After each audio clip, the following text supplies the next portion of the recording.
Hello, everyone. Welcome to the 8R Notes July lecture series, as well as our lecture for English Units 3 and 4.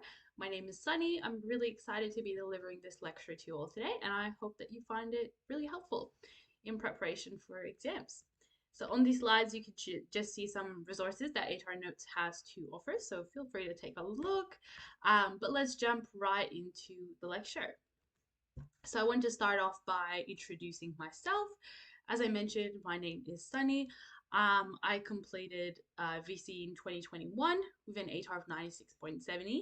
I received a study score of 44 in English, but I also completed 3 English subjects. So I did literature and English language as well, on top of my other subjects, which included legal studies, further maths, and psychology.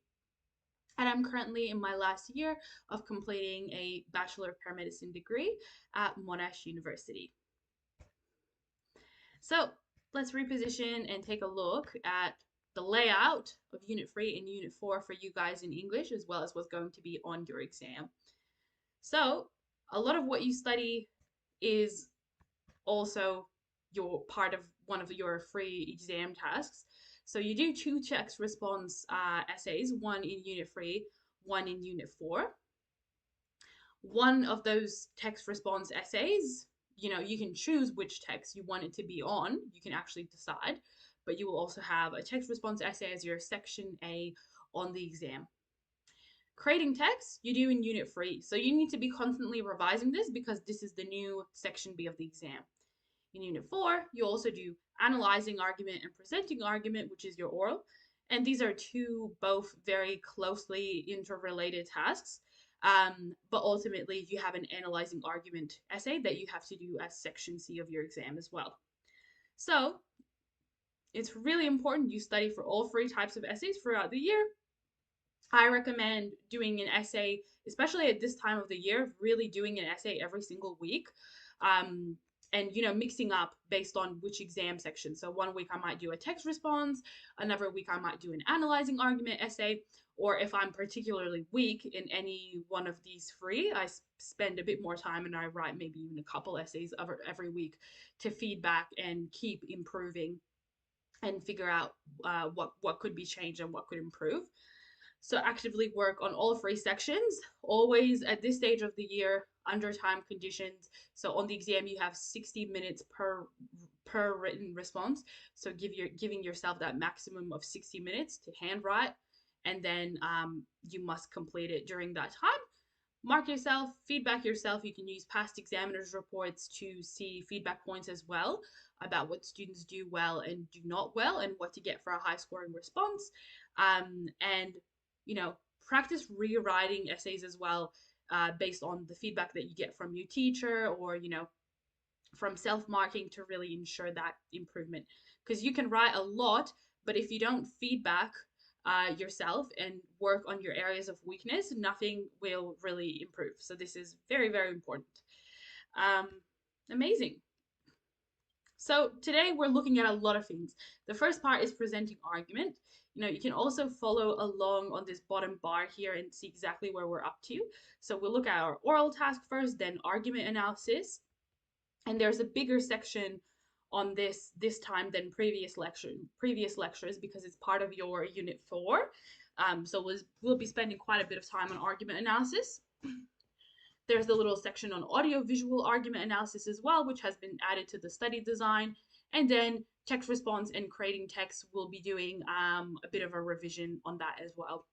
So throughout the live broadcast of this lecture, you have the live chat Q&A on the same page that you're watching from. And I will be present during the session time, so during those 2 hours throughout. So this is your time to ask any questions about any of the areas of studying English, or study tips and tricks, anything like that, as I will be answering all of you guys' questions live. So make use of that opportunity. And under resources on the same page, you are also able to download the lesson slides as well. So let's have a chat about presenting argument. Your oral, and the aim is to use persuasive language techniques persuade your audience of your contention and back this up with sub-arguments. So the requirement of this task is that you choose a recent issue that has been in Australian media uh, in this past year. So must be a relevant, current, meaningful issue that you choose. And just like the argument analysis articles that you study, you're basically writing your own persuasive piece to deliver it in an oral manner. So making sure it is engaging when you present it verbally. You're making use of body language, any props, maybe like a PowerPoint presentation or something to go with it.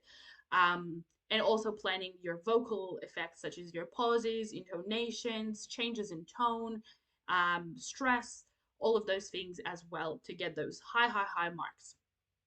Now, the time limit generally varies depending on your school, but the time limit may limit how much detail you can go into when giving a specific argument, but ultimately you must have 3 arguments for this task as well as a counter argument. So generally your first argument within your oral will be about introducing the issue and the sort of the main reason of why you are for or against that issue. Then you have your second argument, and for your counter argument, for your third argument, you should have a counter argument as well as a rebuttal. Okay, so some people also disagree with me, and some stakeholders think this about an issue, and they have the opposite point of view to me. But then this is also wrong, and here's why. That's basically what a rebuttal should look like. Okay? It's basically like reverse engineering, analyzing argument, because it's exactly instead of analyzing a persuasive piece, now your aim is to write one and present it. Don't inform, persuade. So nothing is worse than an unengaging oral that has too much of a logical tone to it, that is littered with all of these statistics and evidence and quotes forming the backbone of the whole oral presentation. What students score well are the students that create an engaging piece. So making use of humor, making use of a persona, making use of emotive language, adding lots of engaging appeals to different groups, using anecdotal evidence. All of these things are the things that will make you stand out. And the things that I notice about pieces that don't do so well is, they might be littered with rhetorical questions or an abundance of evidence rather than being engaging. And listeners will become disengaged, and your assessor will become disengaged too. Your aim overall is to tell your audience what you think, feel, believe, and make them think, feel, believe it too. So the aim is to be convincing, and you having lots of PLTs to ensure this. So it's your Unit 4 SAC, and the way it's split basically is you get 75% marks from the actual presentation, from the oral itself, and then you get 25% of marks from your statement of intention or your written explanation, which is very, very similar to creating text. The written explanation you write there, it's basically the same thing, except now when you're analyzing your deliberate language choices, you should be analyzing your PLTs, your persuasive language techniques, and applying the what, how, why process of analysis. We'll revise that again today. But basically, that's your intended effect with regards to your audience of these PLTs, as well as how does the language or the PLTs you've used help to make your argument or contention more convincing overall and enhance it. So that's different, because your analysis in the statement of intention for creating text was more like a text response. But this statement of intention is more like an argument analysis essay that is informal, written in first person, where you're completing the what, how, why process of analysis on yourself.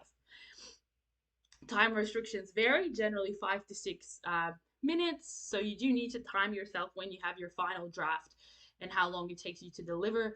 Being mindful that delivering an oral too slowly or speaking too quickly are also really unengaging things. So if you have an oral that's way over time, be sure to cut down rather than to try to make it work by talking very quickly. And the requirement that I mentioned, the issue you choose must have appeared in the Australian media since September 2023, so the start of uh, basically up to 1 year before your start of exam period. Um, Importantly, you should always start with research. So don't choose an issue that is not meaningful, that is not relevant. Don't choose an issue you are not personally interested in and engaged with. So if you're struggling, start watching the news, read tabloids and pages that have a lot of articles, and I've just attached some that are great to look into. And the first research you should be doing is to choose your issue. And then, of course, you should be accumulating evidence and finding articles with regards to the topic that you've chosen to find both arguments for and against, any evidence, any quotes, and any PLTs that you would like to use yourself as well in your piece. And all of that should be done before writing, and you should probably spend more time on this than actually writing up your piece, because once you've done all the research and planning, you've got your contention, your free arguments, and the evidence underneath and dot points that you want to use, you'll immediately be ready to start writing from there. Students find it really hard to start orals and really hard to keep them going and keep writing them and finish them. And a lot of the time, the reason for that is inadequate research and planning. So make sure you're all across this. Your speech also has to be delivered, not read, so structure really, really matters. And this is sort of the layout of the overall structure and what it should look like. There should be a little bit of an introduction first about your issue, and be sure to start that with a hook. So start that with some kind of persuasive language technique from the get-go to hook your audience in and make them interested from the get-go. A lot of students like to start with something like a rhetorical question or an interesting fact or a statement from the very beginning before they start establishing the context. Remember, context, audience, and persona are also what you receive marks for on this test. So you must create some context to your piece. Is it, just like post COVID-19? Is the context relating to some kind of war tension somewhere or crisis? Is it relating to inflation in today's society? So establish a clear context when you're providing that introduction as well, because you get marks for that as well. You must be using language that clearly targets a specific audience as well. So think about what kind of language you would use and what kind of PLTs and appeals you would use to appeal to different audiences, and incorporate that throughout your piece. And if you're also using a persona rather than just presenting as a student, make sure to establish that early on in your introduction. In your introduction, your point of view for or against should be made really clear as well as your main reason behind that opinion, your main reason for being for or against the issue, and what do you want your audience to do or feel? What is the main thing that you're trying to get them out of it? Raise awareness, some kind of call to action, perhaps, whatever that may be. And then your free arguments, your free arguments really should be including your counter argument and the rebuttal to that. So I said before that you shouldn't spend too long on this counter argument, right? You should spend much longer on your actual rebuttal. So this is a good way to view it. Some might argue and present that stakeholder opinion. Why do people have the opposite opinion to yours? Give that one reason and then refute it.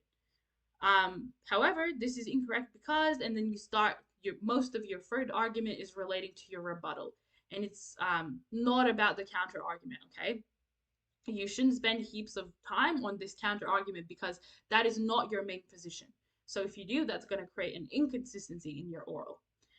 In your conclusion, try to summarize, end with a bang. Make some kind of call to action, make some kind of, strong appeal, and come up with a really engaging way to end.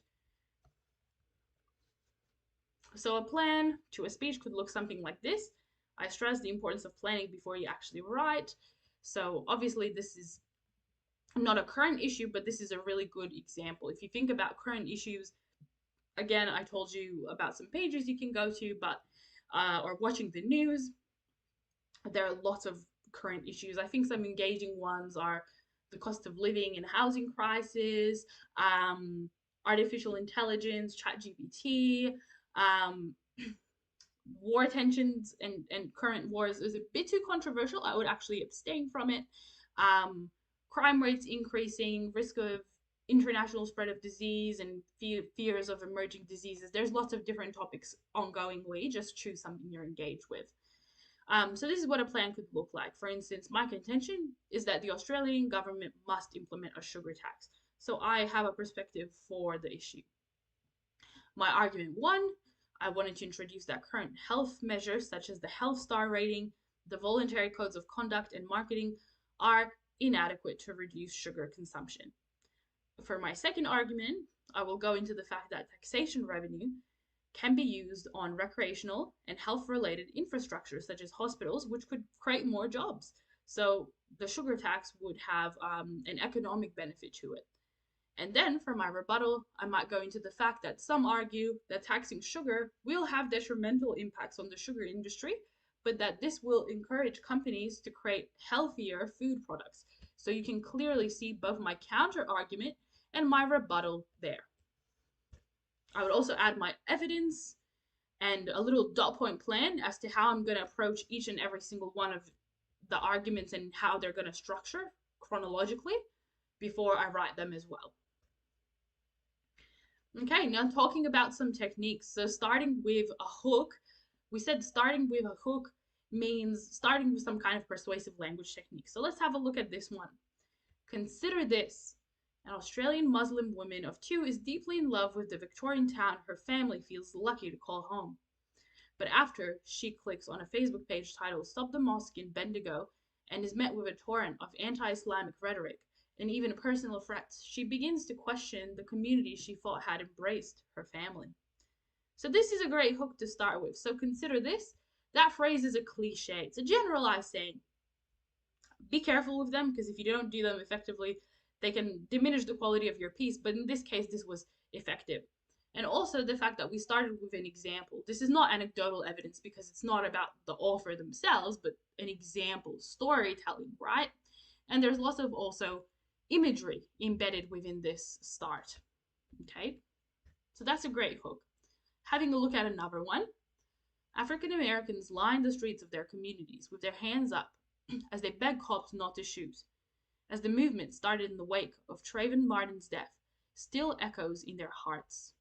Still pleading for their right to safety and protection, reminding us that their lives matter, that Black lives matter. So what's engaging about this hook, we see the repetition, reminding that their lives matter, that Black lives matter. Engaging repetition, made use of short sentence structure to add an emphasis as well. We don't want to see long, convoluted sentences in an oral too often because that's very disengaging as well. And then, of course, this violent imagery with negative connotations. They beg cops not to shoot. Still echoes in their hearts. That's really emotive language. So this makes for a great hook as well. Another one. In sweeping the world are the voices joining together in a mighty chorus that is finally saying, time's up.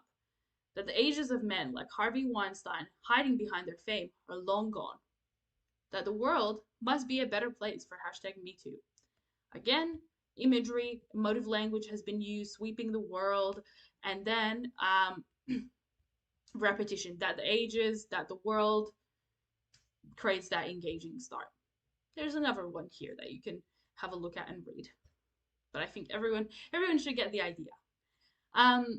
So what are some of the requirements of this task and in general to create that effective, engaging speech? You must be using a range of PLTs embedded throughout. So this is what you have to analyze in your statement of intention as well, is your deliberate choices. So make sure you've planned to make sure your oral has enough PLTs. Really, they should be all over the place. Otherwise, your piece isn't really persuasive. So if you struggle with that, do heaps of planning before you start writing about what kind of ones you want to embed and how many you want to be there for each argument. You need to be able to show how you can use language to persuade and try to make your PLTs easily identifiable. But if they're not so easily identifiable, you've got that statement of intention accompanying your piece, and you're able to detail some of your intent and what you've used. So this is an example here of how to make them easily identifiable. This is supported by the professor of the Institute for Religion, Politics, and Society at ANU, Irfan Ahmad, who noted that with the rise of ISIS claimed violence, Muslims in our community and around the world are slowly losing their individualism. So we can clearly see that this is expert evidence. How? Because it's been properly credited, the person has also been named, and context has been provided for the example. And it flows smoothly. It's smoothly embedded into the sentence. It's not standing as some kind of quote where you say, Irfan Ahmad says, quote, end sentence. Okay? And we can see that highlighted there. This is supported by. Same when you use a statistic. You can say something like research from institution suggests that. Beautiful. Now, importantly to consider is your actual delivery. As per the VCA rubric, your delivery is actually worth 20% of your oral marks, or it should be. Hopefully your school's rubric is in line with that VCA rubric. But that's a whole quarter of your marks. That's a lot. So your delivery really, really matters. You could have an amazing oral and lose a whole quarter of your marks for your delivery not being planned. Additionally, when your delivery is poor, it takes away from the quality of your actual oral. Because remember, it's being spoken when you're delivering it. So if you rushed it, your assessor could even miss that you had great, amazing ideas in there and your arguments were really interesting because your delivery was poor. So it might actually affect more than that percentage of your marks. Really important to understand. Practice in front of a mirror, practice in front of your friends, in front of your family, but overall, these are the things you should consider. Body language, have open body language, so that means not being closed off, but maintaining a good posture, looking confident, not holding those cue cards to your chest and like looking down, but you can hold it in front of you, your arms more wide open. Use gestures, make use of hand gestures, have eye contact all around the room. If that intimidates you, you can look kind of above people's heads and it will look like you're making that eye contact. Use the space and cue cards away from body. For your voice, take pauses. When you're starting, don't even speak straight away as well. Wait for everyone to be paying attention to you. Speak slowly, change your tone, project, be loud, don't be quiet, and make use of silences, extended pauses, etc. So actually, when you've got your cue cards for your oral, make annotations of the vocal techniques that you're planning. So write down where you want to pause, write down where you want to place stress or emphasis. Unless this is something that comes to you really easy and like automatically, you should plan it out. For your cue cards, don't handwrite them. Print them in a large font with big spacing in between for your annotations. And if you would like to highlight anything, such as a part you generally forget and get stuck when you look down and you can't find it, you can bold it or underline it. You shouldn't have to memorize your speech word for word, but be very familiar with it and practice it a lot. If you get lost and you have to pause because you were just reading the whole thing and you're missing where the next part is that you have to read, that's going to really negatively impact your delivery. So you should practice it to the point that you can remember a lot of the parts of your oral and you don't have to look down for all of them and read them. Extra tips is that something that makes an oral really, really engaging, and I love to see, is when students actually pick a specific target audience and a persona for their oral. I said that you get marks for this as well, so be really mindful that if your audience is the general public and your persona is you're not likely to get full marks if that was what you're aiming for. So an example, let's say your oral was about Australian media law. So of course you want to choose a relevant stakeholder, a relevant persona, and you decided on a small news journalist. And then your target audience is big news journalists who called for the law to be passed. So that shows a really relevant persona and a really relevant audience that will make this much more interesting. Similarly, if you did vaccine hesitancy, your persona could be an ICU nurse, and then you're targeting older Australians that don't want to take the vaccine to explain to them why it's really important. Additional tips: clearly signpost in your speech. Make it clear when you're moving on to the next argument.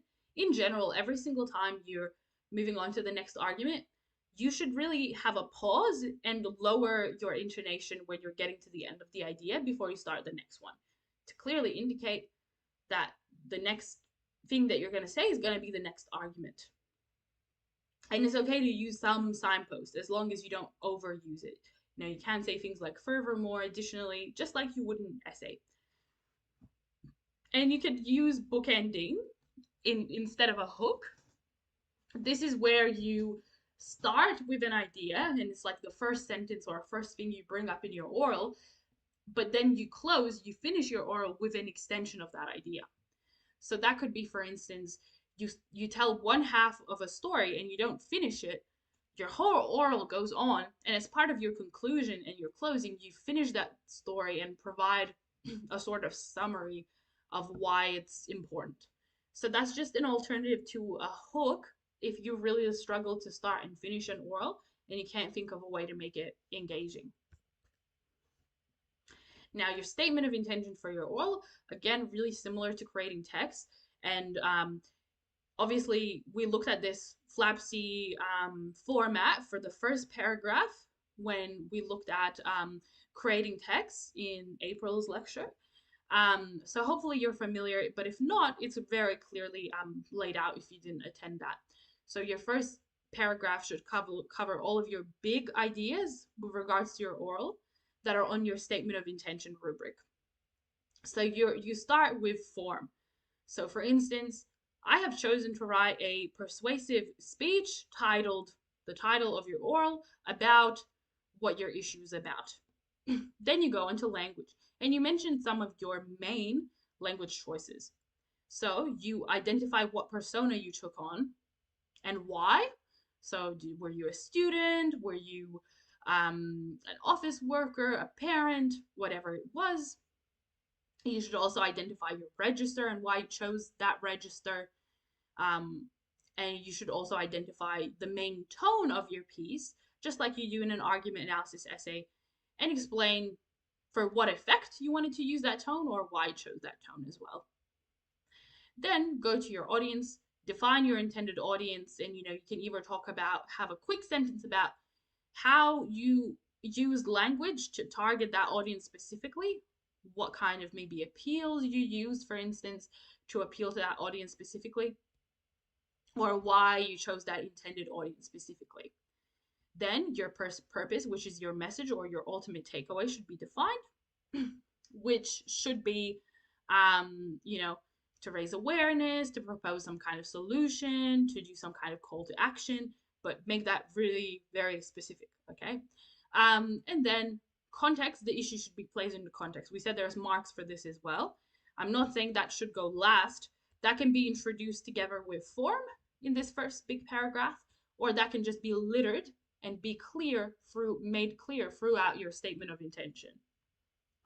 Then the next bit of writing that you should have is all of your deliberate choices. So you've selected the most relevant and the most interesting PLTs from throughout your oral, and you complete the what, how, why process of analysis for them. So maybe consider up to 5 persuasive language techniques is what I would analyze, maybe about 4 or 5 for this to be a complete statement of intention. And that can be analyzing argument component, just you're completing on your own speech. I like to put each deliberate choice in a separate paragraph, so I just have mini paragraphs. There's a little mini paragraph for each technique. You could conflate it all into one paragraph, but it's just a little bit harder to structure that way. So we've got an example here. Let's go through it and see how that structure has been applied. On the topic of Australia's obesity epidemic, I've decided to address the issue of whether or not overly sugary drinks should be taxed in Australia. So we can see that this is providing the background and the context and is leading into form, which is that first component. And now that the form is fully explained, in my speech to the Australian Senate, as Richard D. Natal, so the persona is being introduced here, the leader of Australian Greens, I urgently and passionately contend that taxing sugar is an essential change that needs to be made to combat obesity in Australia. So we can see it's continuing on with language. What else did we need? The degree of formality and the main tone. So the tone is being introduced here, as well as the contention in terms of those main language choices.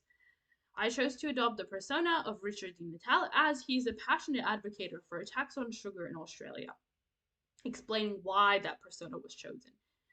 Being a former general practitioner, he's very knowledgeable in regards to issues involving public health and enthusiastically advocates for improvements in legislations regarding the health of Australians. Probably a bit too much detail than is needed here. I would stop at just a sentence each for tone, persona, and degree of formality and why that degree of formality was chosen. As the speech is being presented in the Australian Senate, so that's the context being established, I have used a formal register and the relevant conventions of a speech presented in the Senate, such as thanking the acting deputy president at the beginning. So it's not just defining why the formal register was chosen, but also how it was established in the piece. To project Natal's bold opinions supporting taxation of sugar in Australia, I've used an urgent but measured tone. So tone is defined as well. Now we see the purpose and the audience as well. The purpose is to convince my audience to support the taxation of sugar in Australia with hopes to pass a bill that taxes overly sugary products by 20%. So we see it's a call to action and it's nice and specific. And then the audience has been provided. It's defining them as specifically members of the Australian Senate and talking about why they have been targeted. Amazing. So on this list, just some presentation strategies. These are some specific PLTs that you might consider putting in your oral. If any of these look unfamiliar, obviously you have argument analysis this year too, so you should be familiar with all of them, but do a little bit of research if you don't know some of these. You should be adept in understanding what all of this is. But if you're struggling to find things to discuss in your statement of intention, it's going to mean that you didn't have enough PLTs in your speech. So make sure to plan some PLTs you're specifically going to put in your oral before you even start writing. Okay, on to part 2, which is our argument analysis section.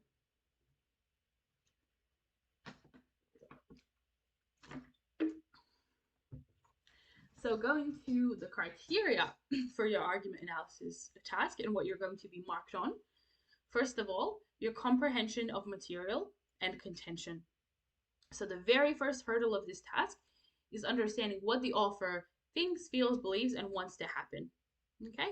So you need to be able to craft accurate and relevant topic sentences as well as a contention that goes in your introduction. Then your quality of analysis, which is the bulk of your marks. For argument analysis, it is really quite relevant to do dot point essays where you're just completing annotations over the article and then you're completing the what, how, why process, just analyzing a bunch of PLTs. We'll look at the feel, think, do method as well. We'll look at both. However, you're also expected to be specific with your analysis. So full completion of the what, how, why process means you quote the PLT, you name it and tell us exactly what it is, and you tell us what that example does. So there must be an actual explanation of that PLT or language choice before you move on to analyze either the intended effect or the why, which is how it contributes to the argument and makes it more convincing. And then, of course, your expression and vocabulary. Meta language is very important in this area of study. So that means not saying the intended effect of this is, the intended effect of this is. No, the author aims to incite feelings of, evokes, provokes, have a big vocabulary of words, have a big vocabulary of different words for tone, whether it's categorized into positive, negative, and neutral tones. And of course, being able to name each and every single persuasive language technique and just the flow of your writing. Don't try to sound fancy. Being clear is much more important than sounding sophisticated if you're not able to. Okay, if that there's a difference of if you're good and or if you're not so good at sounding sophisticated, if you struggle with that, don't force yourself to do it. Prioritize being clear. So here are our analysis strategies and how we can actually analyze. So one of those is the what, how, why method. So this is a three-step method. The what has to be completed for every PLT, every persuasive language technique, and then you have the option of analyzing either the how or the why or both. So when you want to do an extended analysis, such as you found this appeal to patriotism and it's super significant, you might complete all three steps and have an extended analysis, but you should do that sparingly. So in the what process, we're defining what is the author doing and what language and techniques are used. This is where you have to quote and use meta language to name the technique. And then you need to actually explain it before you can analyze it. So moving on to the next step. Don't forget this part. Students miss that explanation part a lot of the time. And then it is not clear how does this technique possibly lead to this intended effect if you haven't explained it. So making sure we don't forget to do that. Then the how is the intended effect. So what does the author want readers to feel or think or do? Always mention specific audience groups. Don't just say the author wants their audience to think or feel or do this, okay? You actually use the audience names because that's actually a specific feedback point that comes up on the examiner's reports. Students not being able to identify audience. And then the why step, which is where you would analyze why does the author want them to think or feel or believe something? And why is this language persuasive? How does it contribute to the contention, to the argument, to make it more convincing? Be very specific here as well. So, do that extended analysis maybe a couple of times per body paragraph where you complete all three. Otherwise, just pick what's more relevant for a PLT. Is it the intended effect or the why that is more relevant to analyze? And overall, you can aim for maybe 4 PLTs per body paragraph as a sufficient number to write about. Now, the feel, think, do method is an alternative method. So where you analyze either the feel, the think, or the do to the intended audience. So the first step is the same. Quote the PLT and name it and explain it, and then choose one of these three or multiple to analyze. So either what emotion does the author want the audience to feel, what does the author want the audience to think, or what does the author want the audience to do? And there's a bit of vocabulary here written down for you guys. So if you like this method, here's an example. By employing a tricolon crescendo, that Australia could become a happy, thriving, multicultural democracy, Morrison positions immigrant Australians to feel embraced. Short and succinct, nice quote.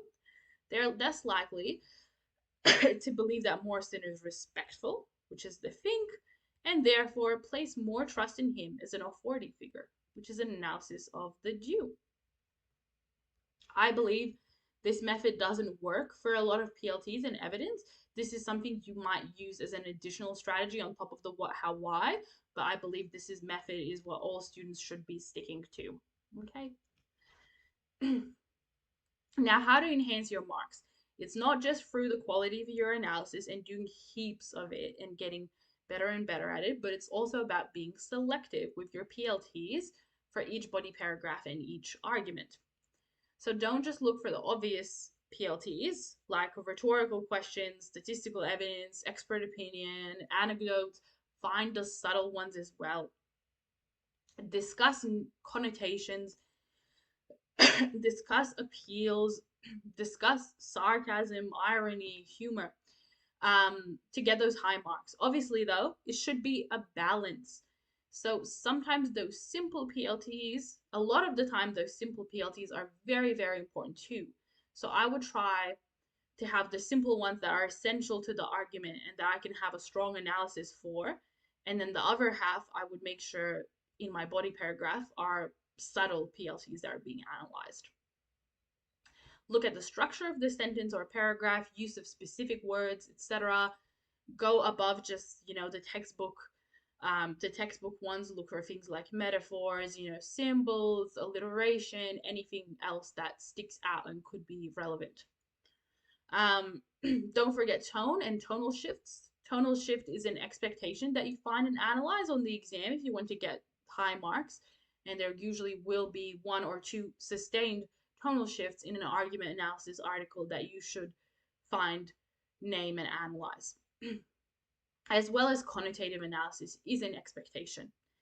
And just like with tone, where you are not permitted to say the tone has shifted from X tone to Y tone, you need to do that properly. You need to quote to what the tone has shifted to as well.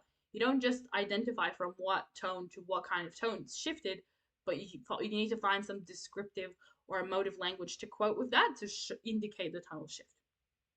Same thing with connotations. It's not enough to say and end at positive connotations or negative connotations. You need to go beyond that.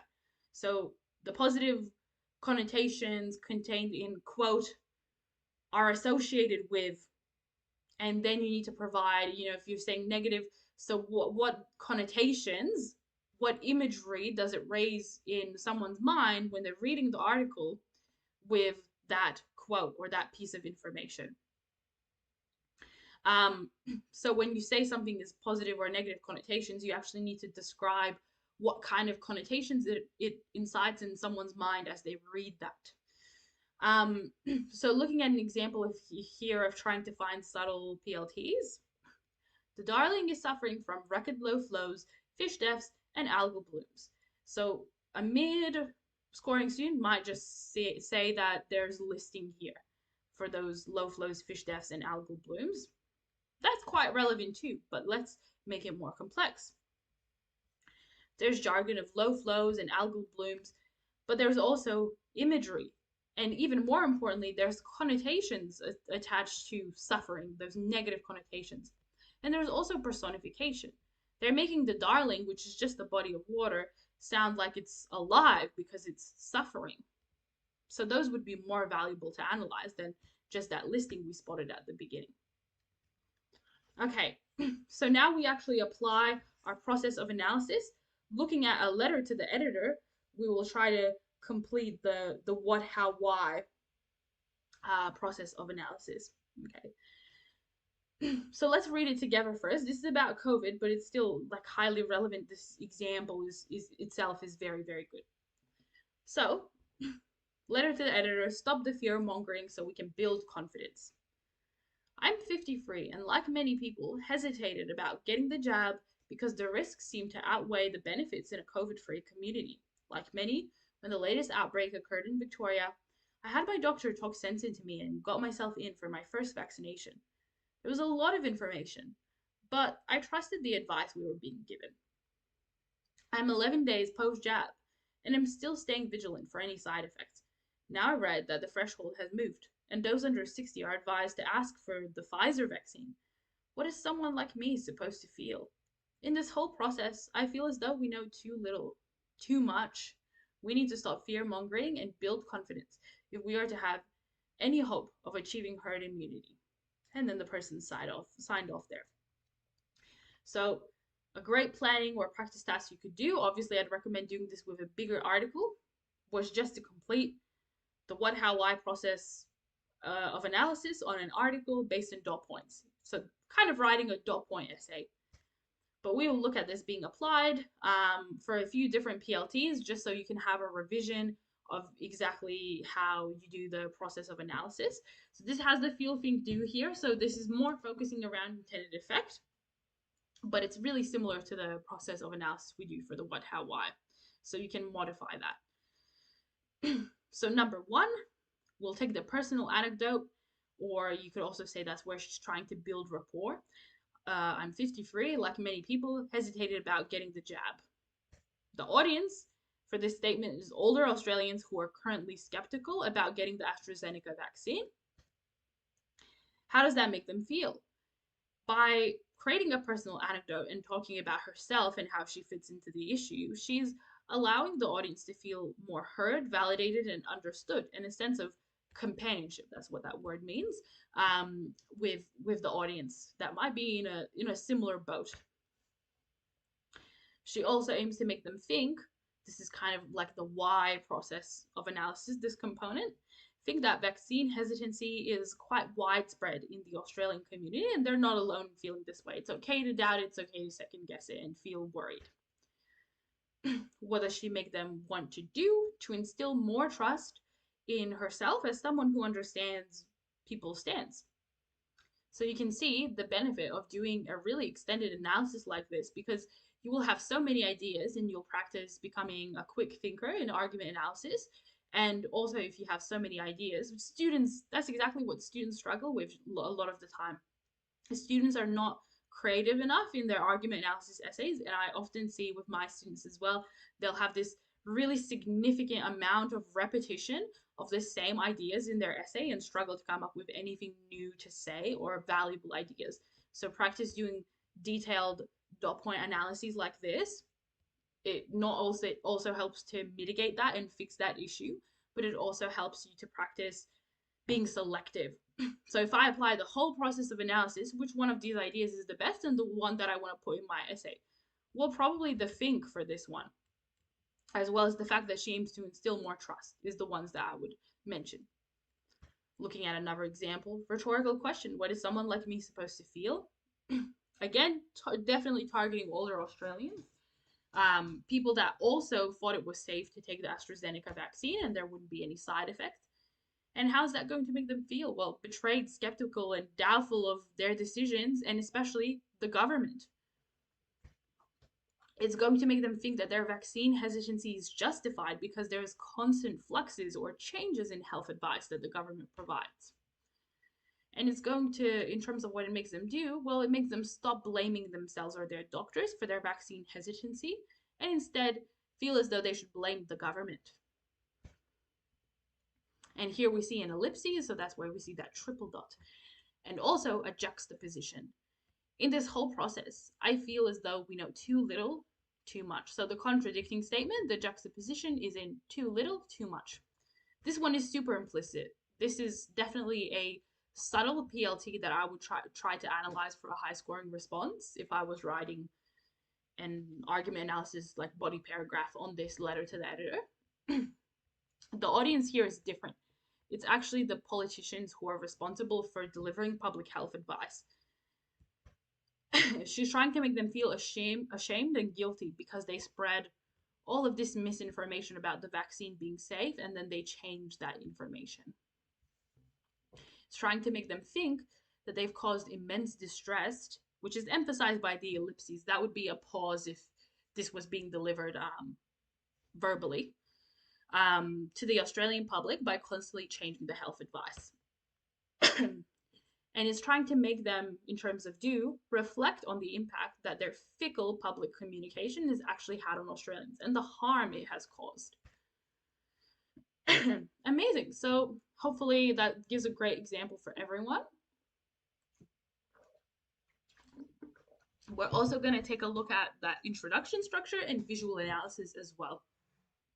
So your intro should include, I like this is a helpful abbreviation because there is quite a lot that needs to be in your intro. So use this abbreviation, it's a fact. You start by introducing the issue. In recent times, blah, blah, blah has been happening. Then the title, source, author, and form. So I like to just group all of these four under what I call publication details. Then the audience of the piece, the contention, and the tone. The contention statement should just include the tone and the audience as well, and this is a great way to cut down. Okay, now let's have a look at visual analysis. Remember, visual analysis must be done. Any visual that is in your article, all of them should be analyzed. And your mission is to find which argument or which body paragraph the visual belongs to and should be analyzed under. Okay, visual analysis, just like your regular PLTs, goes in the same paragraph, but it needs to be introduced. So for instance, I'm writing a body paragraph and I'm finding an appropriate place in that body paragraph to link to my visual. So then I say, This is accompanied by a photograph of a young woman crowd surfacing at a music festival, supporting the author's assertion of the danger and recklessness of youth. But you don't stop there. After just describing your visual, just like with your regular PLTs, you need to find 1 to 2 things from the visual to analyze, to apply the what, how, why process of analysis to. So that could be anything from color, size, scale, a symbol, a bit of text, a background element, a foreground element, or a central object. She's obviously the central object in this visual. Any of those things, okay, and more. Similarly, you'll use meta language, although these are very easy words. So we said do not ever analyze an image in a standalone paragraph. So what to do and what not to do. So this is the good example. The first sentence I already read, this is the same.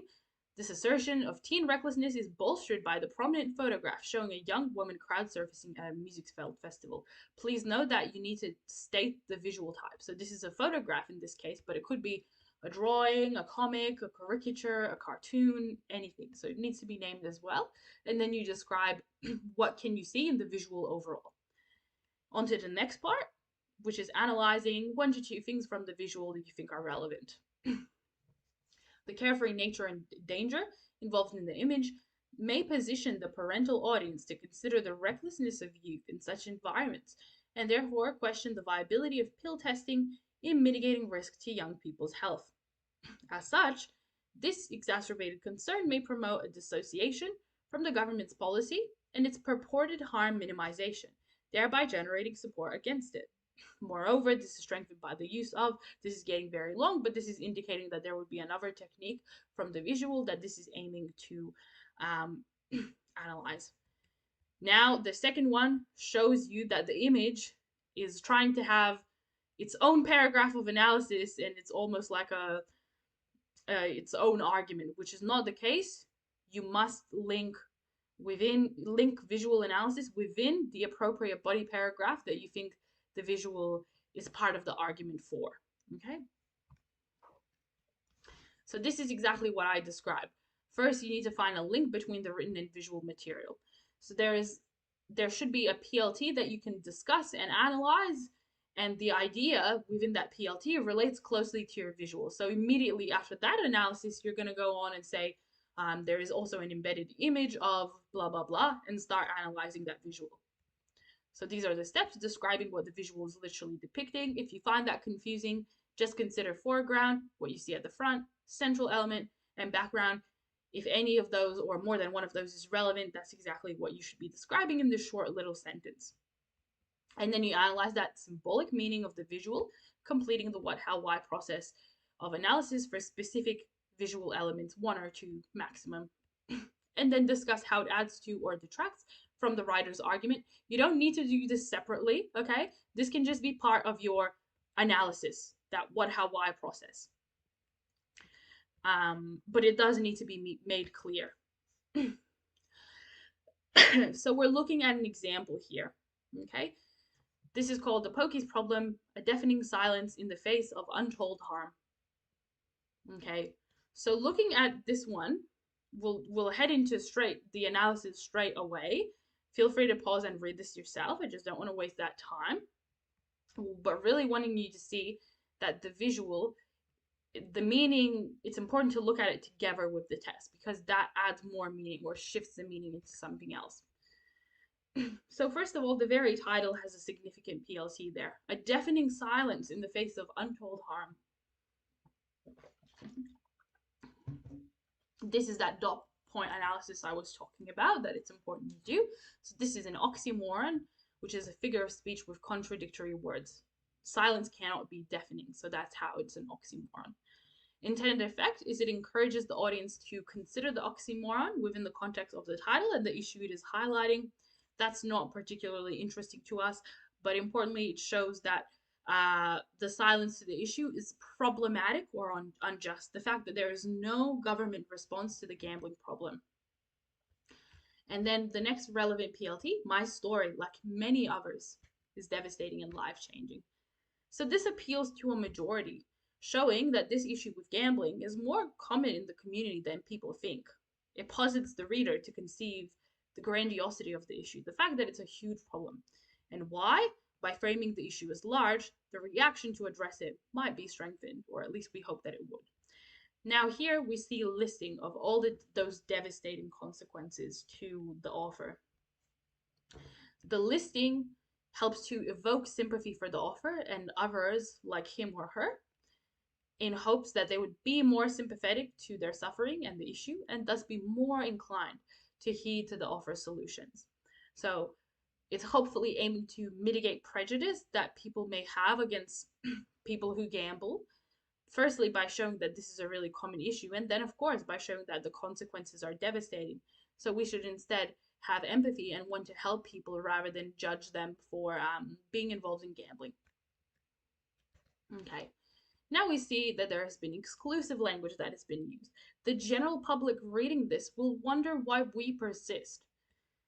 The exclusive language helps to separate the general public from the issue, characterizing them as people who do not understand the issue.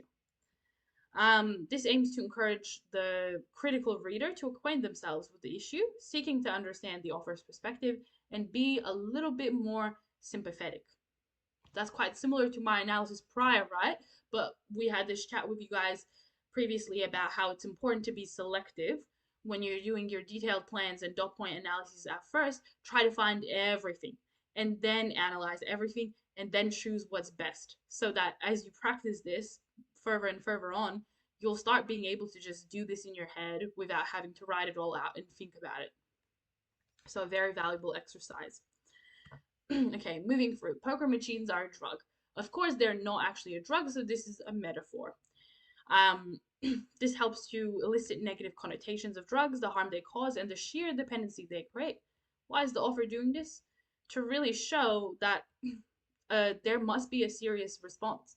Why is the government not initiating a serious response to gambling addiction, as they do with drugs, when the harm gambling causes is just as severe as other addictions, if not more?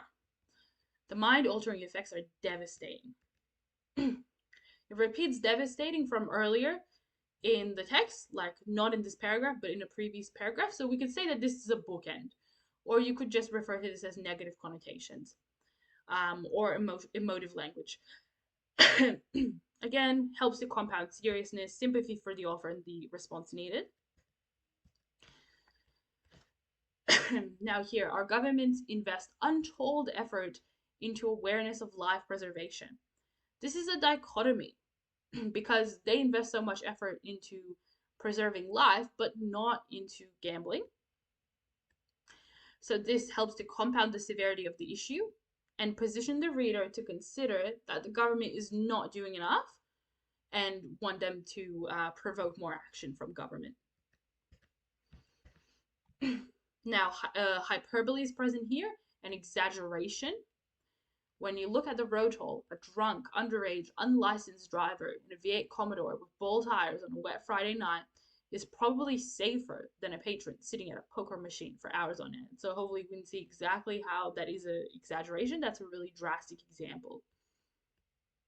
This aims to elicit a sense of extreme danger and fear and connote that with gambling, positioning the reader to view gamblers as people that actually need protection. More should be done to advance this effort. Now, token gestures, that's really an attack on government there, or criticism. They only offer token gestures to mitigate the gambling problem. And financial influence from the industry leaders is another criticism. This is alluding to the fact that there is corruption involved, that there is money to be made from gambling. And this is why the government is not doing enough, because there is more for them to gain if they do nothing. It's alluding to corruption. So now, when doing our visual analysis, we found step 1 for the visual analysis. This is the appropriate part for us to bring in the visual analysis right there, because it's referring to government, corruption, financial gain, which is exactly what we see in the visual. So right after my analysis of financial influence from industry readers, I would start introducing there is an embedded cartoon, and what can we see of a person representing government connecting to IV lines of money and revenue, something like that, right? And then choosing those 1 to 2 things to analyze. There's quite a few things significant here, but again, this is a process of selection. What I believe is really relevant, obviously, the municipality sign on the desk shows context that this figure represents government or policymakers, people in authority. And then extremely relevant is the casino revenue drug bag, um, which shows the reason they're not doing anything about it is that corruption, and the reason because they have income and lots to gain from the gambling problem. You could analyze that intoxicated expression as well. It's indicating a lack of care or concern. We've got that salivating mouth and yellowed eyes that show not thinking clearly, just intoxicated on the thrill of having all of this money and not thinking about the people suffering at all. There's quite a few things there to think about, so it's a really nice visual to look at. Okay, guys, moving into audiovisual argument analysis. Not a super long section here, more of a discussion. As per your new study design, you have to analyze audiovisuals now. However, this will not be on your exam. This can only be part of your SACs because on the exam, obviously, you don't have any listening task and you can't listen to audio or watch a visual such as, a TED Talk. So just be aware that you're only doing audiovisual analysis in school, and your exam article will still likely be just an article, at most maybe something like a podcast transcript or another transcript of a spoken text, but you'll be analyzing it as a written text because it won't be audiovisual.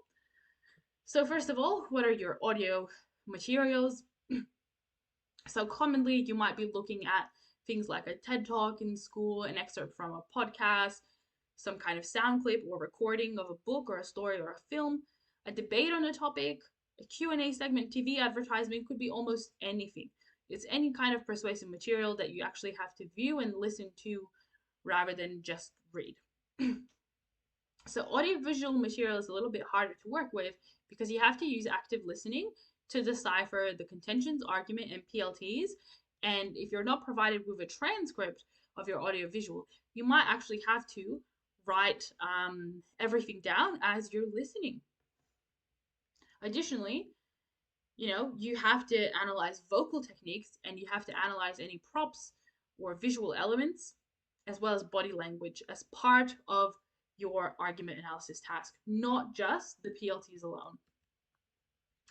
So the strategy that you can undertake is active listening and note taking. So a little bit, I refer to this as a note form summary. So this means just writing down the key information as soon as you hear it. So quotes, identifying PLTs, the free arguments and contention, as well as a plan.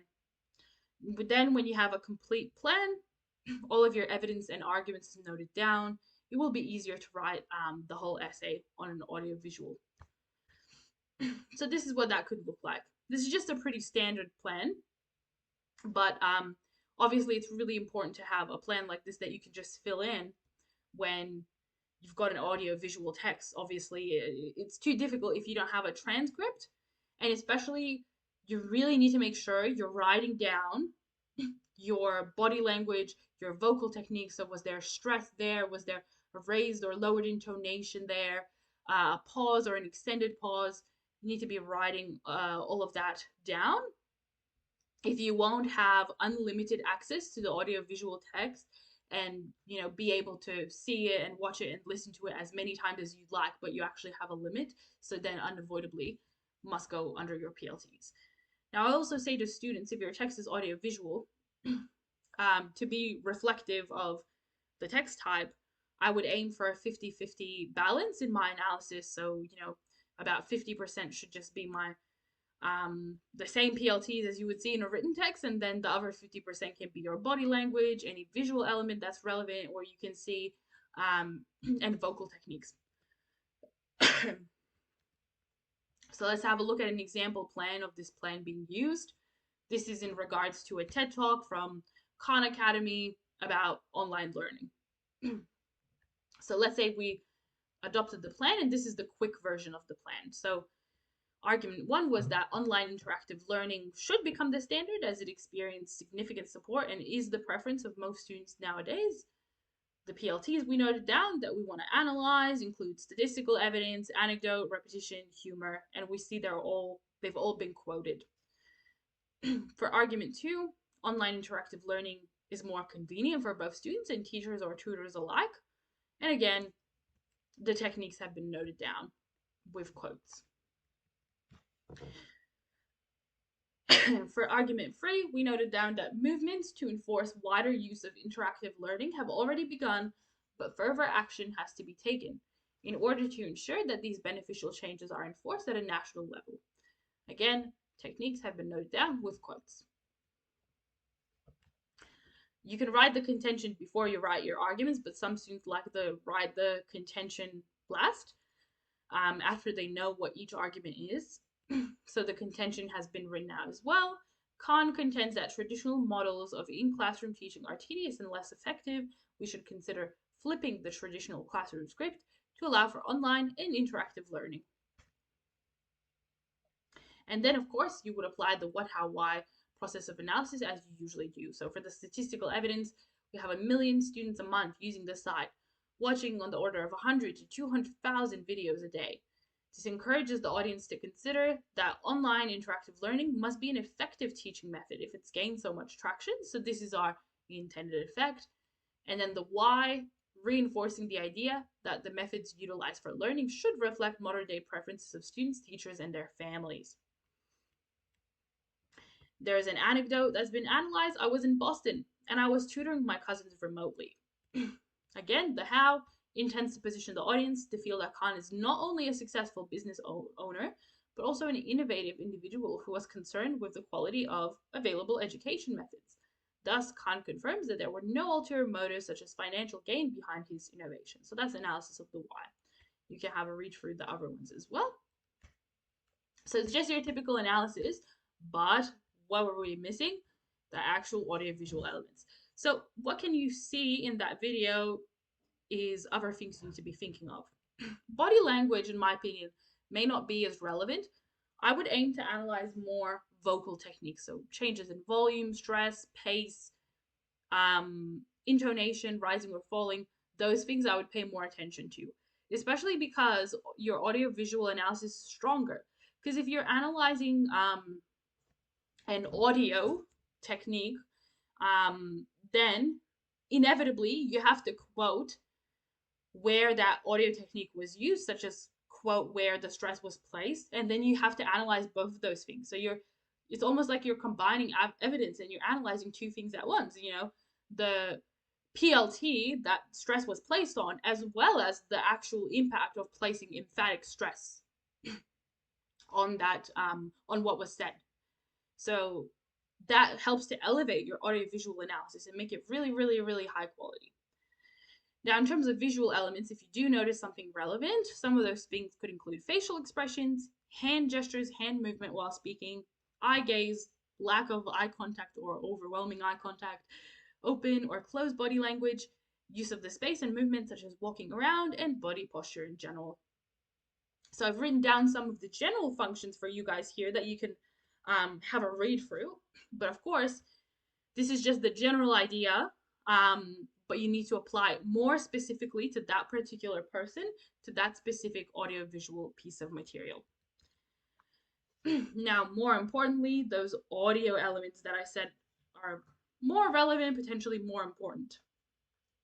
So intonation is the rise and fall of voice when speaking.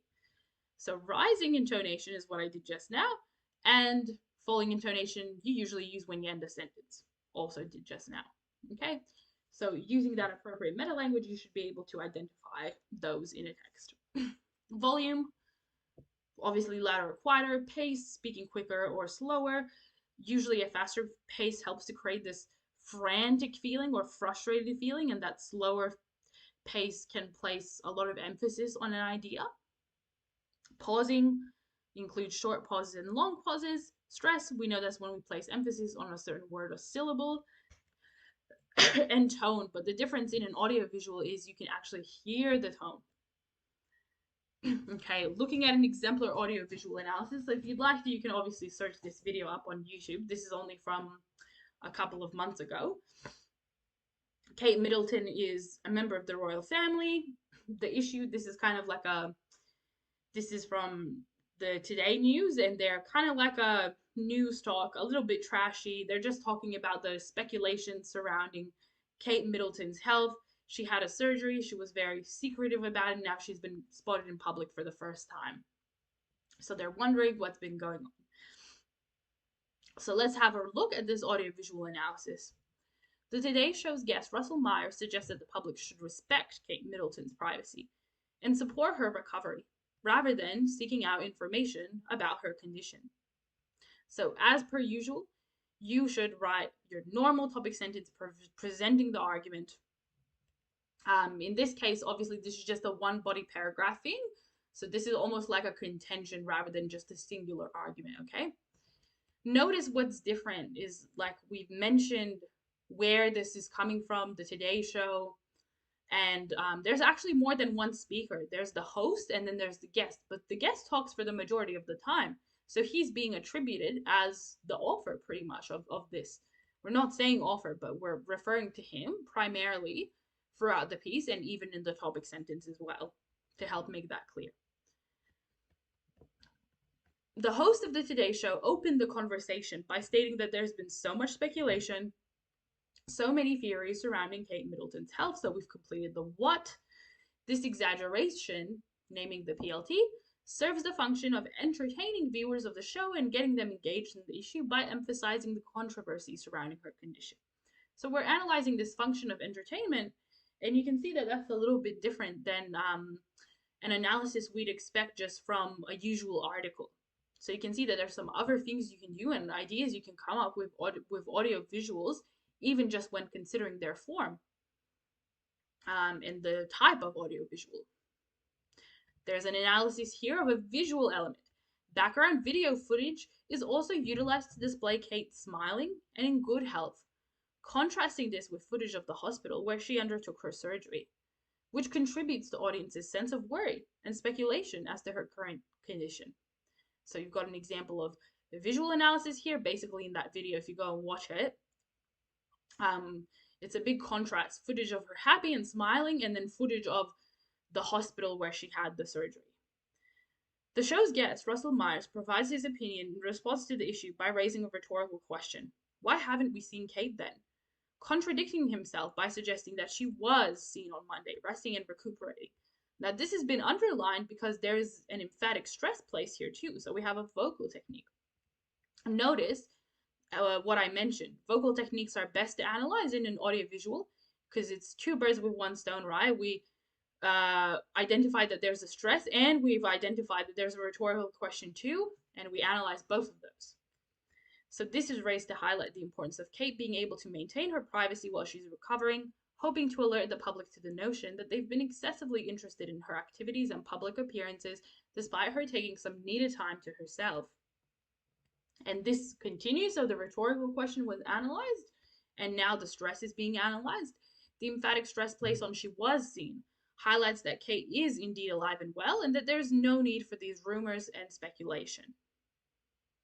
Then there's more analysis of more written elements, which you can have a read through. And there's another one here. Throughout his appearance, Myers also maintains a sense of neutrality by maintaining composed, unchanging facial expressions, as well as minimal hand gestures, allowing for emphasis to be placed on his message rather than the dramatics of the news show. This is where it's kind of relating to the fact that he's really aiming to appear credible and that he's also concerned about Kate's safety and privacy and reinforcing this message that she should be left alone and there shouldn't be any rumors. So you can have a read through the rest of this, but hopefully this gives you a great example of what an audiovisual analysis paragraph could look like. And now moving on to our last section, which is combined both text response and creating text as well. So on this slide, obviously, you can see a variety of different essay prompts.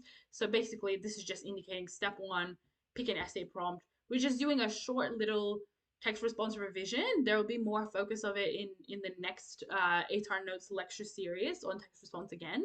But we're just doing a quick one that's going to include basically just planning for a whole essay and talking through that process.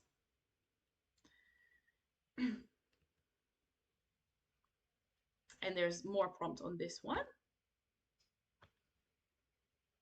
Okay, so the prompt we've picked, let's just imagine, for the sake of our task, was Wuthering Heights is a novel that revels in chaos and turbulence. Discuss. And as with any essay, we know we need a counter argument for any text response essay, but discuss just helps to indicate that one of our arguments must be a counter argument, one of our body paragraphs. So step one, and I want you to never skip this step because every single year on the examiner's reports, the VCA examiners complain that students did not address all of the key words through their arguments in their essay, a lot of students, and that their marks suffered because obviously you obtain a holistic mark for each essay in English based on the overall quality of the response. If anything in the prompt has not been addressed, it's not possible to score any sort of high marks. So we found the key words were revels, chaos, and turbulence. Revels referring to celebrates, chaos, disorder, and confusion, and turbulence is instability. If there are difficult words, this is why you really want to bring in your dictionary into an exam so you can define any tricky words.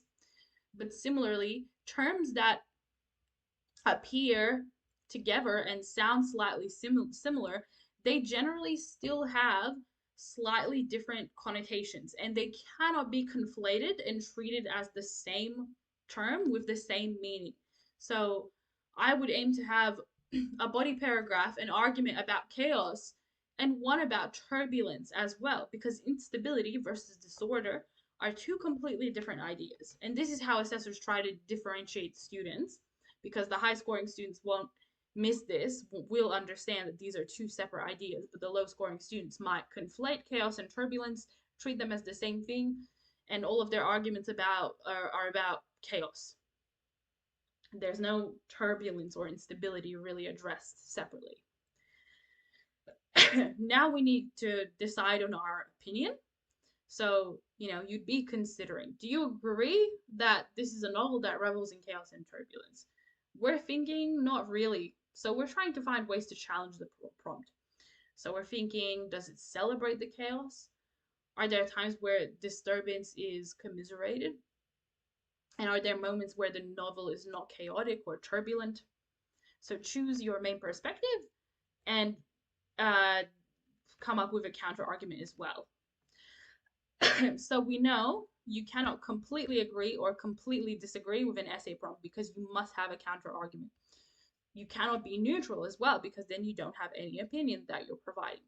So you need to decide along the lines of more, do you disagree more or do you agree more? I've just run out of water, guys, and my mouth is getting pretty dry from all of this talking, so I will be right back. I'm just gonna get some water. I'm not able to pause the recording, so feel free to skip a little bit until I come back.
Okay, there we go. Okay, so continuing on. So after this, we need to plan our arguments, 3 to 4 points. Generally, I would say just aim for 3, right? It's better to have 3 body paragraphs, 3 arguments, but more detail to them than to have way too many arguments than you need, but less detail. So don't go for 4 body paragraphs, but at least one of them must be a counter argument challenging the prompt. So these on the exam, you should only spend like 5 minutes max planning an essay because you only have 60 minutes in total for each task.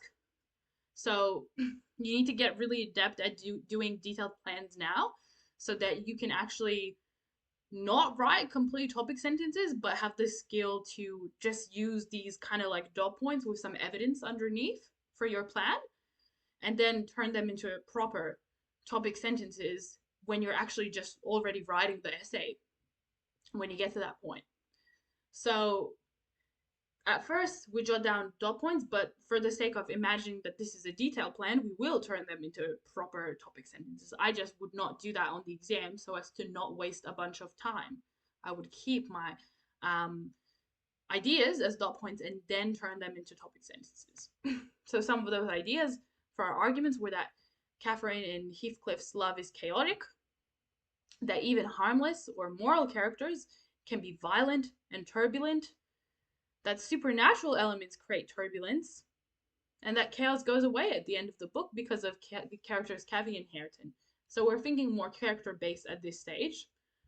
But now we need to flesh out our dot points into topic sentences so that they are relevant to the prompt. Each of them must be relevant to some kind of key word, okay? That they are an argument and not a statement that the assessor reads them and thinks, so what? Not thinking, so what, but thinking, okay, I see the argument, the idea here, so tell me how this is seen in the text. And so that they're ideas based and not characters based. In general, we shouldn't see character names in a topic sentence. So, for the first one, Catherine and Heathcliff's love is chaotic. We're fleshing it out. So the author, Bronte, demonstrates how love and hate can be inextricably intertwined, making it difficult for readers to ascertain between the two. And now that's been turned into a lovely argument with a concrete idea there that we can clearly see.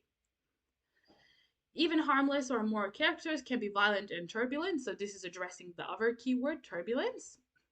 And again, turn it into a proper topic sentence, mentioning the author's name, using a writer does word, and including at least 1 or 2 clear, definitive ideas that we have to prove. So in the previous one, that was love and hate are intertwined. That's the idea we're trying to prove. Bronte's characters subvert conventional boundaries of good and evil, thus revealing how there can be no definitive sense of morality. So our statement or idea contained within this is that no person is good or bad. They're a mix of both. So we can see again, this is a proper argument, a proper topic sentence that makes me ask, okay, tell me how, provide some evidence for that. The reason I'm breaking this down in so much detail is because a lot of students really struggle with topic sentences and continue to struggle. So looking at these good examples is important, and talking through what is an appropriate topic sentence versus what is not. For Ghost Great Turbulence, the argument could be the fantastic occurrences of the novel demonstrate how the boundaries between real and unreal are blurred. So again, that's referring more so to the chaos idea. And chaos goes away at the end of the book because of Kate, Kathy, and Hareton. We can see clearly that this is a counter argument, and it also challenges the word revels in that way as well. Nonetheless, Bronte promises her readers with a sense of harmony through the careful blend of characters of her future generation. More hope comes into the text, and the chaos and turbulence is gone. So the book isn't just reveling in chaos and turbulence. So we can see how that properly shows a counter argument. And the thing we have to prove, according to our topic sentence, is that there's this sense of harmony created by the new characters coming in at the end of the book. It's easier to form your contention that's going to go in your essay introduction after you formulated all of your topic sentences. Because obviously the contention has to cover not only your main position with regards to the prompt, but your main reason for that position as well. Okay? So thus, Bronte ultimately suggests that despite the chaos and turbulence of the past, order can still be restored to ensure love prevails. Why is this a really good contention? Because it includes both the main argument, our main position, as well as the counter argument as well, which is crucial for a strong contention. I would say expanding on your contention is a great strategy as well. I'd like to dedicate a separate sentence to both my main opinions, so expanding upon these ideas of chaos and turbulence, and then a separate sentence on my counter argument as well for a strong, really strong contention to go in my intro. Now, the best next step for our essay planning is to make note of all of the specific quotes and evidence you're aiming to include under each paragraph and add analysis of them as well. So this should be a dot point analysis. Don't just waste a bunch of time analyzing them.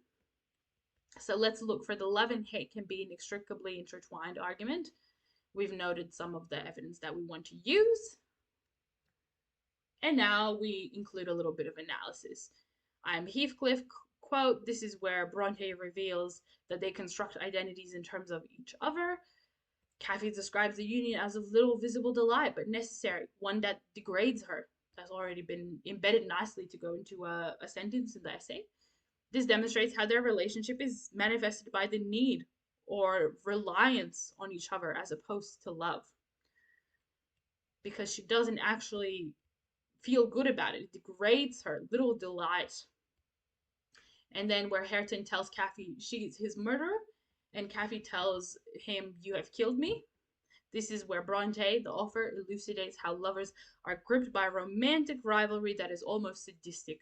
So this quote in particular extremely well demonstrates relevance to our topic sentence, because all of our evidence and analysis has to be relevant to the key words in the prompt and to our argument. This idea that love and hate are intertwined shows it very well.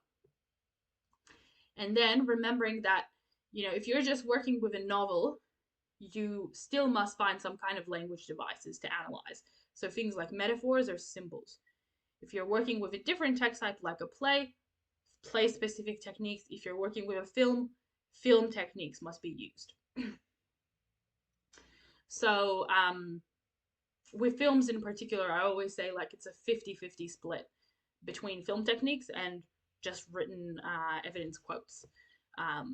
With plays and novels, not so much. I would just aim to have at least one sort of language device in each body paragraph as one of my pieces of evidence. And with plays, that you've got things like stage directions and props that provide those elements that might be relevant on top of symbols and metaphors, all of the same that you find in a novel. So we found a couple of techniques we want to put in this paragraph.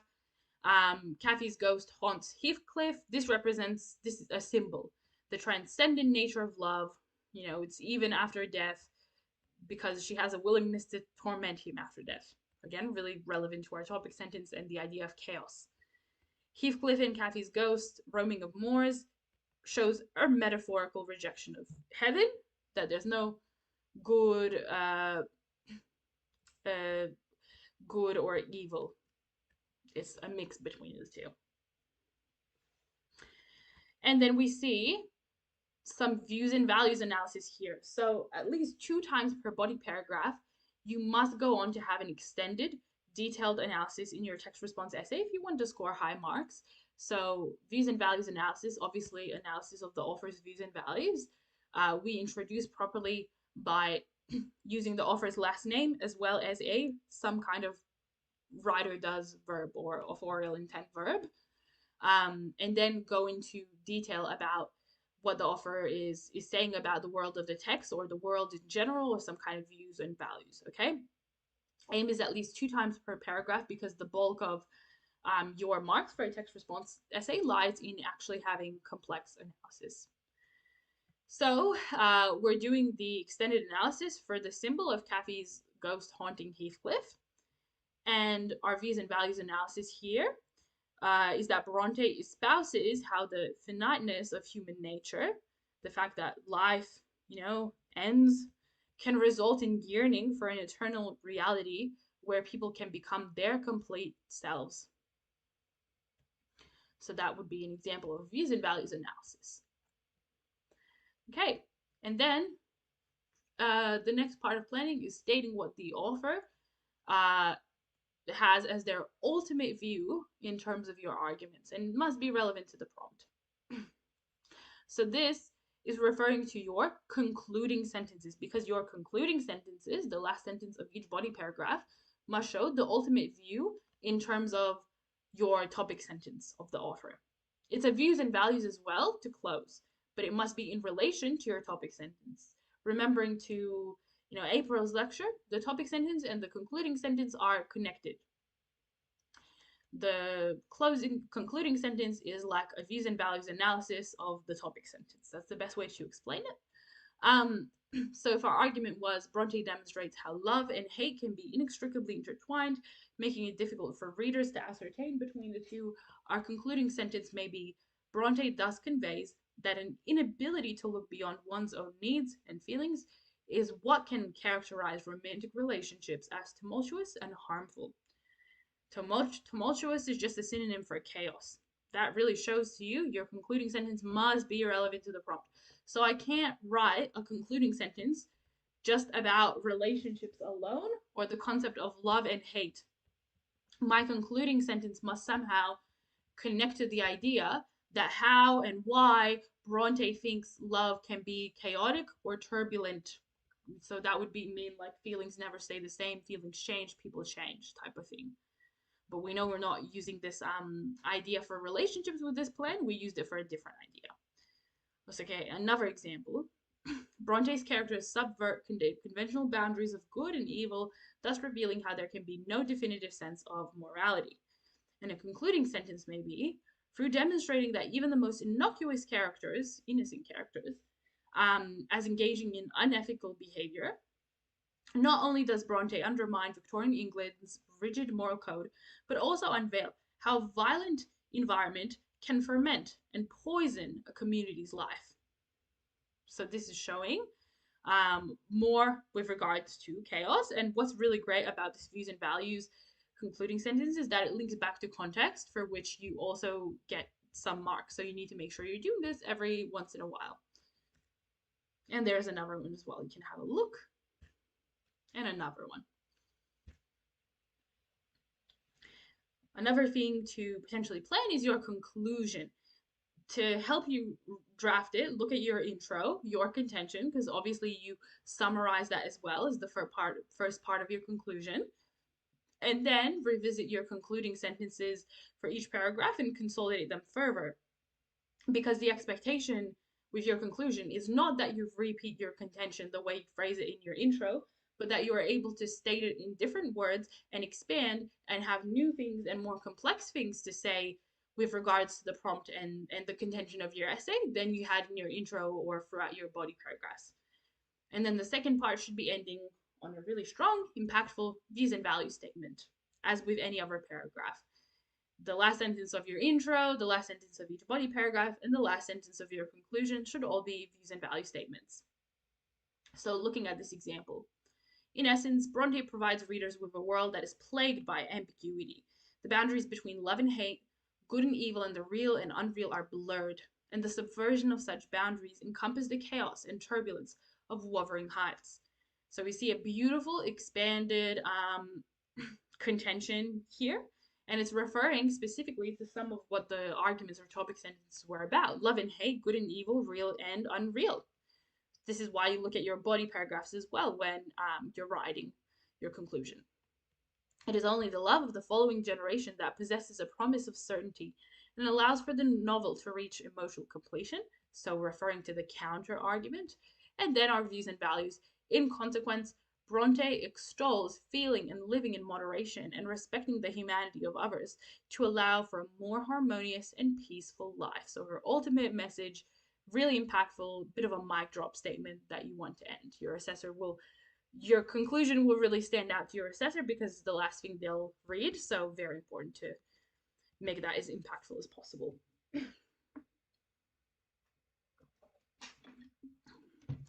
So our last section is our creating text section, and we won't spend a super long amount of time on this because the last two 8R Notes lectures spent heaps of time on this.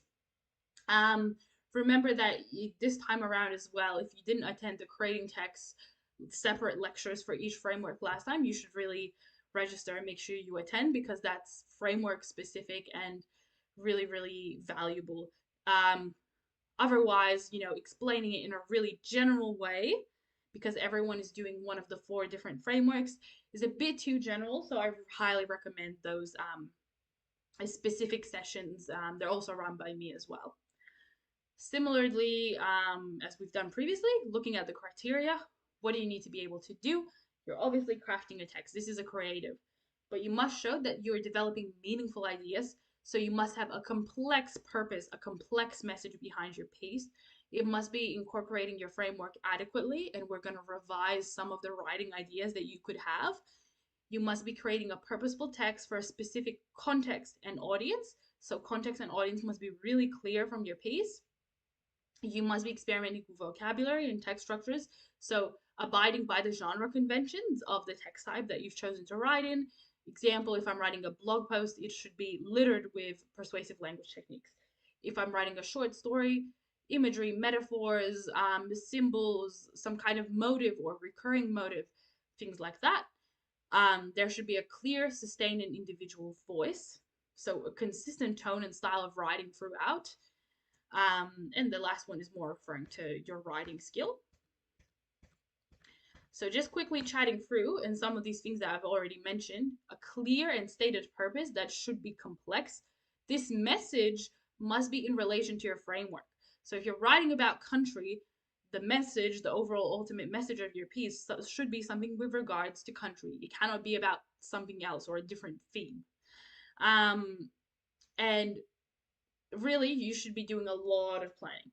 So at this stage, obviously, you're not going to do creating text until the exam. So sit down, practice, look at the sample exam Vika has posted, the section for your framework, and try to do plans for all of the 4 prompts for your framework and actually try to write a couple of pieces at this stage just to make sure you don't lose that skill. Reading your old work is really good for this area of study as well. Now, what else? We said you need to define, really make sure you've planned and you're doing. Your own authorial intent must be clear in your piece. Now you're the author. So make it as complex as possible. Make sure that you're making specific choices, specific language choices as well, to target your target audience, because you get some marks for audience also. Look at your mentor text ultimately to help you understand how this can be done, because each of the mentor texts on the study designed super effectively target audiences through their language, have a super clear context, and all of that is an expectation for you as well if you want to score those top marks in this area of study on the exam. Okay, so let's just redefine our frameworks. Writing about country is your explorations of place and belonging. Now, for some writing ideas, go to the creating text lecture for a lot of detail about this, but just generally, there's still a lot you can write about. Physical land and country, local and international travel, loss of country, dispossession, migration, remembering country, nostalgia, indigenous peoples' connections to land and country, and even modern concepts like climate change and the changing landscape, or futuristic concepts like an imagined country, traveling to a non-existent place, making up your own country, basically. Writing about protest is very much more of a narrow concept. You need to be writing specifically about protest, whether that's group protest or individual. So it could be internalized. And you could even be protesting against yourself. Like you could have an issue with yourself and have a form of internal protest. I guess that brings in some kind of new idea for you to potentially think about. So some ideas, you can write about what it means to protest, the values of protest, the outcomes, personal stories of protest, struggle, and war. You can write about different forms of protest as well: peaceful protest or violent forms of protest, implicit, subtle, or explicit forms of protest as well. Um, if you like history, if you like reading up on facts and things like that, it might be a wonderful idea to read up on a specific protest that you're interested in or a specific figure known for protest. You could create a character that is a lot like them, or you could even write about them. And it can even be an informative or a persuasive piece about a person that actually does exist or a protest that does exist. Or you can use it as a basis to create your own person or idea for protest or something like that. Writing about personal journey. So, opposite to protest, this is the most broad framework that you have the most freedom and things to write about. So these can be explorations of life or biographical explorations. It could be an autobiography, a person reflecting on key moments of their life, um, or you could be telling stories. You could be talking about someone's life path, life journey, personal milestones, key events in their life. So this is actually really easy to write about yourself with this framework. Or you could even explore ideas through the eyes of others. Similarly to country, migration and stories of movement and disruption are also suitable to write about under this framework.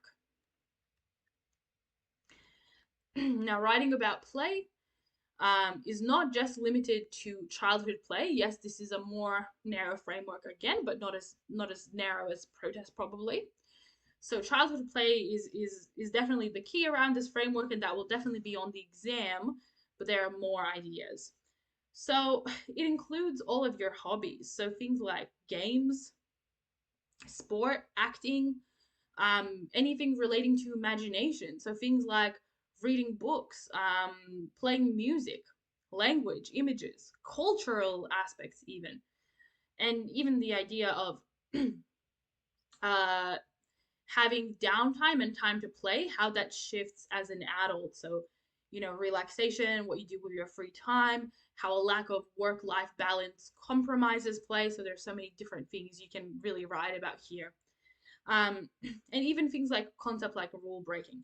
So, there are so many ideas that really come under it. Just the problem is you need to make sure those ideas are likely to come up as prompts on your exam. So, have a look at that sample exam and see, if you have something a bit more niche like reading books that you want to use for your piece about play. It's not likely going to come up as a prompt for you, so need to make sure it's not too niche, even though it does apply to the framework. Now, remembering that purpose, audience, and context, and I think I already mentioned this before, so I won't read this again, but they're the foundation of your writing, and you're getting marks for including these elements. So, decide on your message with regards to your framework, an appropriate audience, and what language choices you will make in order to target them, and establish a clear context in your piece. Now, you're also required to choose one, or according to VCA, or more of these purposes, but obviously it's getting too convoluted and you're making it harder for yourself if you choose more than one, so just choose one of these.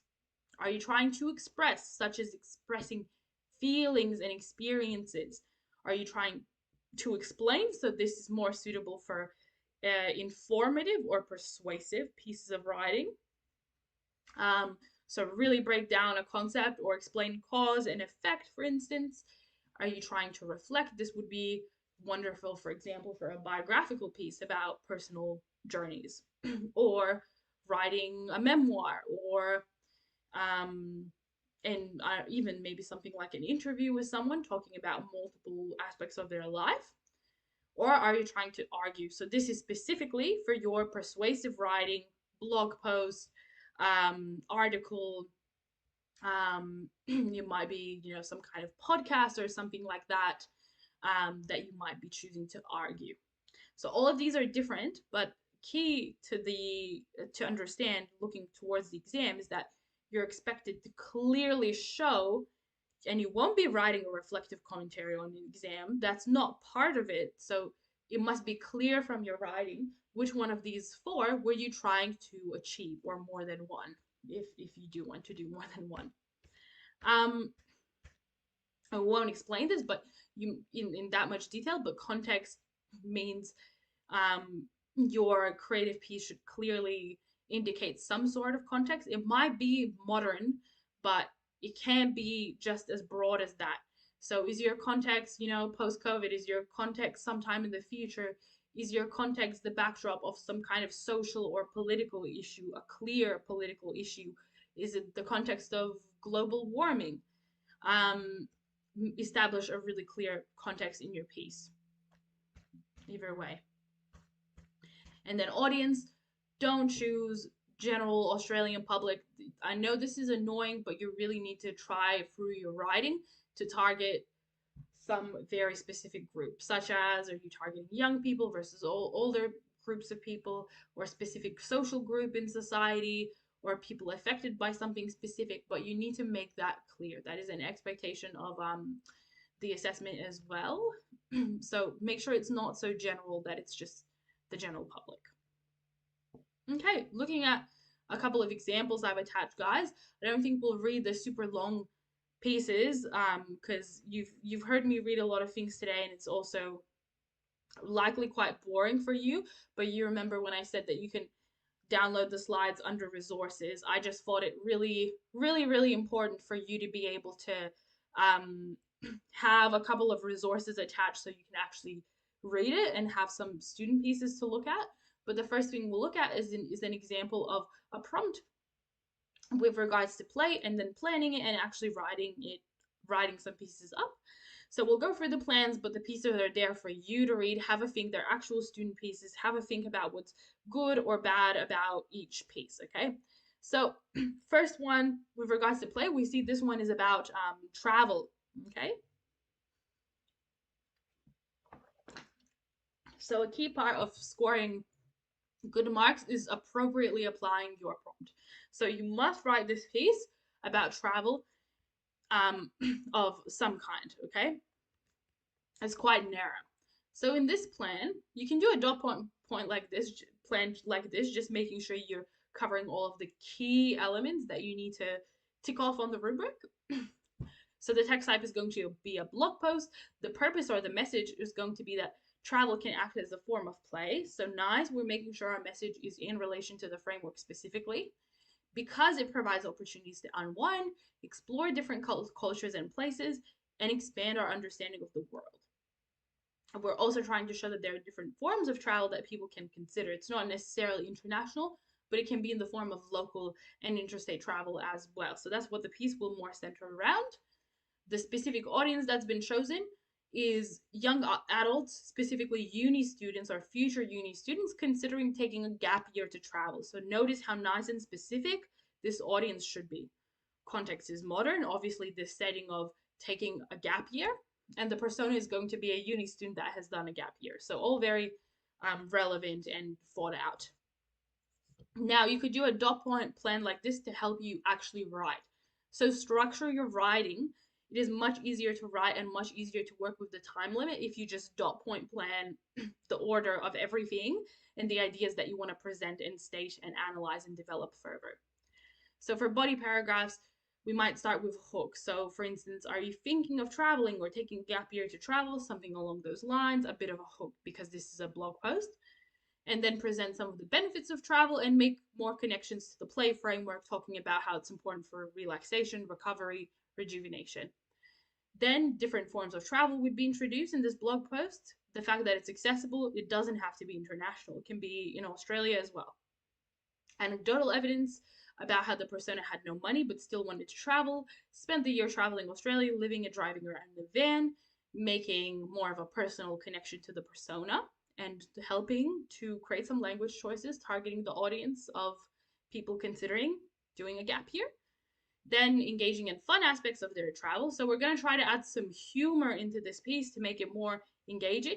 And humor specifically helps to apply the framework of play as well, because a couple of your mentor texts use humor or play with language, and that helps to apply the framework as well. So some stories about how the van broke down in the middle of nowhere, cultural shocks, comparing impressions of major cities and which one they find better and why, as some examples. Then, specifically, it's going to go to talk to a uni student about why they should consider taking a gap year. So, audience specific ideas will be used here, such as burnout, realizing that after grad, if you work full time, you will never be able to have these experiences, and then some more ideas specifically relating to play there. So, we can see that plan's been written out. Okay, so with another one, let's just look at the plan, and the piece is actually here for you to read. Not perfect, but it's interesting and it's applying the framework really correctly, really well. Um, so this is showing a family with their child. For this piece, the decision title, Worlds Within Us, of course, on the exam, you'll have a title provided to you. The idea is to write a blog post about how important it is for people to unite with their families and express themselves truly. Perspective of a middle-aged male that was a workaholic all of his life, so had no play in his life until he met his wife. She opened up his shell. Play was still being taken out of his life by his work company as they gave him no free time, but he quit his job for having a kid as he needed family time. So then play is in his life, he's having fun, he's spending that time with family. And the overall message is that there's multiple paths to life and that different worlds can be explored, so don't shut yourself off to one. Let play be there in your life. So it's quite a nice student piece. Uses again a lot of like humor and sarcasm. Makes really good use of a persona through this office worker persona. Still applies the prompt because it's got this family happening and incorporates the framework of play really well. So have a read. Now here we have, this is from the sample exam from Vika, a personal journeys example. This image shows a person going off their set path and wandering off into the distance somewhere far away all by themselves, which looks risky. So I really like the start of this one in particular. So it just aimed to create a point of view vignette. This is a really interesting idea if you haven't tried it, of a person's life and how their path changes. They go from doing one thing for their life, and this is a person working in finance, just making a bunch of money. They make this step, they realize that it's not for them, and they quit and they change their whole life, even though they're old, to become involved in a charity organization. So this applies the prompt beautifully and has a meaningful message about personal journeys. You know, do something for fulfilling for yourself with your life. If you're not fulfilled with what you're doing, you should not be afraid to change course, and it's important for your happiness.